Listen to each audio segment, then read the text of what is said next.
دا همدردی، خلوص، محبت او د خیر ښېګړې جذباتو لرلو سره معاشره ښایسته کیدی شي.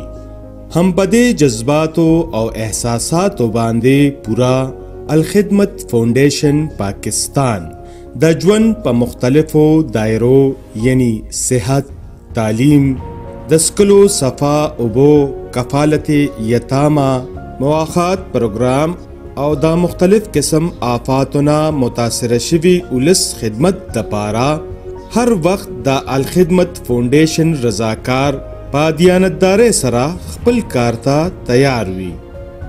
ډېر داسې کم عمره ماشومان چې د غربت او بېوسۍ د لاسه ټوله ورځ د کچرې په ډیران کې ځان له روزي لټوي یا په مستریخانو او هوټلو کې کار کوي، دا ماشومان هم د ملک او قوم سرمایه جوړیدی شي. دا عثمان علي ماشوم پشان 9 کالن یتیم ماشوم عثمان علي د 400 مرزاګانو کلی اوسیدونکو دی.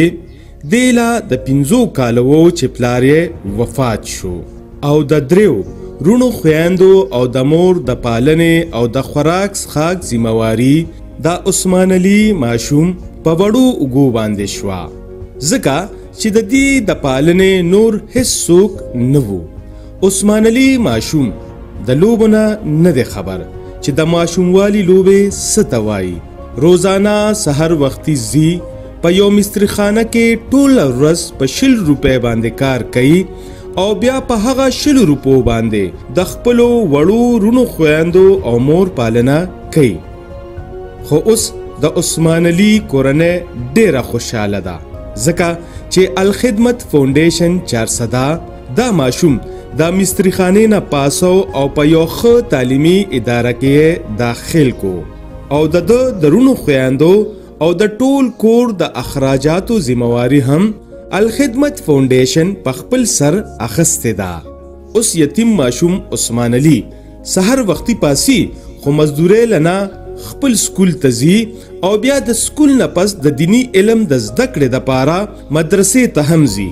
او اوس عثمان علي ته دا هم پته ولګېده چې د ماشوموالي لوبې څه ته وایي. الخدمت فاونډیشن په ضلع 400 کې دې وخت سره د 443 یتیمانانو ماشومانو د هغوی په کورنو کې کفالت کوي او 50 یتیمانان ماشومان په آغوش ہومز کې تعلیم حاصلوي.